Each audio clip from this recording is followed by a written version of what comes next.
Bienvenidos a Políticamente, el espacio donde abordamos la política desde la academia.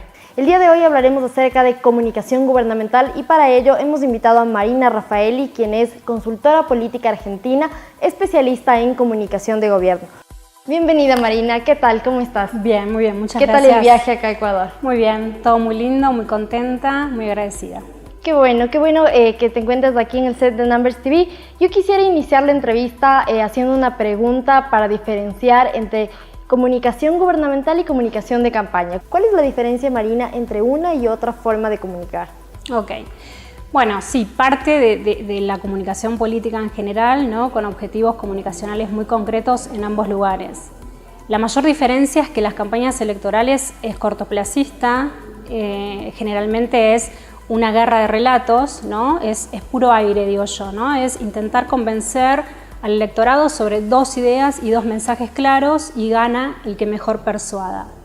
Comunicación de gobierno obviamente es largoplacista, ya no es solamente comunicación puramente política, o sea, no solamente hay que argumentar y convencer y persuadir al electorado, sino que hay que gestionar y gobernar a través de políticas públicas. Y además, bueno, como toda comunicación gubernamental, es crisis propensa, o sea, estamos permanentemente siendo juzgados y siendo visibilizados por una ciudadanía, por la oposición. Entonces es muy difícil llevar la comunicación gubernamental frente a una campaña electoral que es mucho más cortoplacista y es solo mensaje y nada más. Muchos consultores políticos, incluyéndote en algunos espacios, he tenido la oportunidad de escucharte y tú manifiestas que gobernar es gobernar y comunicar es comunicar, pero gobernar implica comunicar. ¿En qué momento se fusionan tanto la gobernanza como la comunicación y cómo esto debe fluir para tener una comunicación gubernamental efectiva? Bueno, mira, hoy en día es todo comunicación política, hay como una gran moda en lo que es la comunicación política y la creatividad. Entonces, muchas veces se confunde lo que es las campañas y la comunicación gubernamental. Obviamente, cuando termina una campaña electoral y pasamos a un gobierno, como te decía, digamos, el cambio es rotundo, hay que gestionar.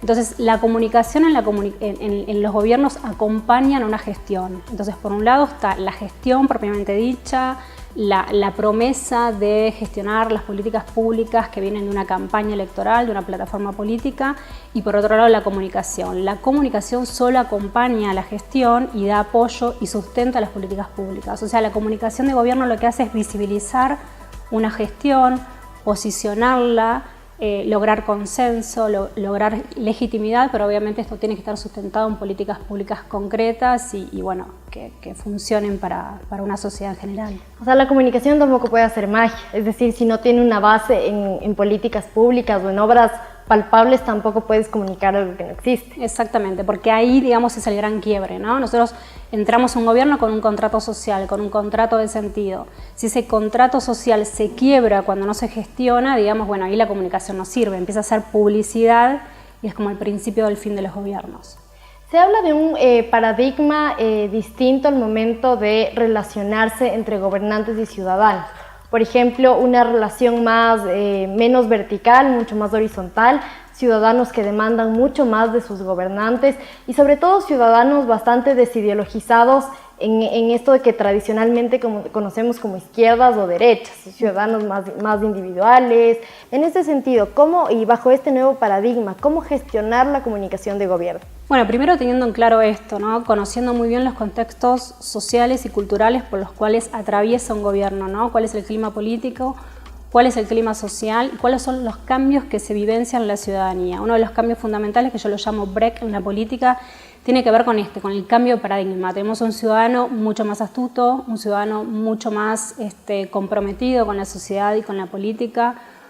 Obviamente esto incentivado por las nuevas tecnologías, que digamos todo es mucho más visible, los ciudadanos lo que piden es una conversación, ¿no? Entre gobernantes y ciudadanía.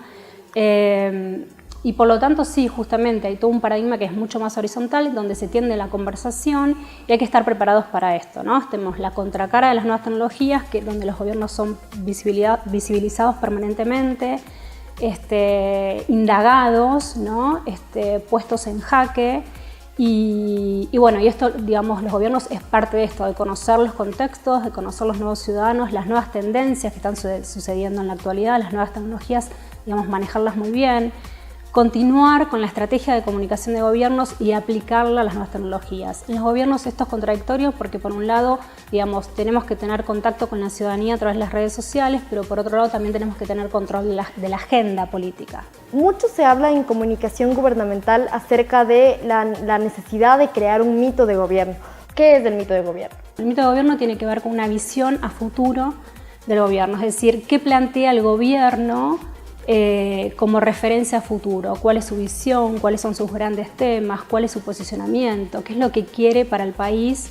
Tiene un contenido muy esperanzador y tiene que ver mucho con la construcción de la comunicación simbólica, es decir, valores, futuros, conceptos muy a largo plazo que obviamente traen esperanza, traen un horizonte renovador. Y en este sentido, bueno, tiene que ver con esto, ¿no? Con la esperanza de un nuevo gobierno y cómo construyo a futuro un camino nuevo. ¿Puedes citar algún ejemplo? Bueno, debe haber varios, pero quizá el que tú conozcas más a fondo de una comunicación de gobierno emblemática, quizá muy cerca de lo impecable, que se ha gestionado muy bien. ¿Qué caso nos puedes citar? Sí, impecable en comunicación no hay nada. La comunicación es siempre un proceso abierto, un proceso constante que se transmuta todo el tiempo porque la sociedad va cambiando las ideas, la comunicación política va cambiando a medida que cambia la sociedad y esto es, digamos, lo esencial que hay que manejar, ¿no? Estructuras flexibles para ir adaptando la comunicación política a los entornos. En el caso de la provincia de Buenos Aires, actualmente es un caso que a mí me resulta bueno en comunicación de gobierno, tiene mucho que ver con el uso de la comunicación política actual, que tiene que ver con usar la emoción, la cercanía, campañas de bien público. Siempre en consultoría política nos olvidamos de la comunicación en el sentido de transformación de realidades, que tiene que ver con campañas de concientización, ¿no? de cambios de paradigma, de ideas. En este sentido, me parece que el gobierno de la provincia de Buenos Aires está haciendo una buena gestión de la comunicación, utilizando las redes sociales, hablando a los vecinos, utilizando las nuevas tecnologías como servicio público y utilizando una buena estrategia de comunicación que se la ve prolija por ahora. Me parece que es el caso más actual en cuanto a tendencias de la comunicación política que a mí más me gusta. Muchas gracias, Marina, nuevamente bienvenida a Ecuador y gracias por visitarnos aquí en el set de Numbers TV. Y a todos ustedes muchas gracias, nos vemos en una siguiente edición de Políticamente.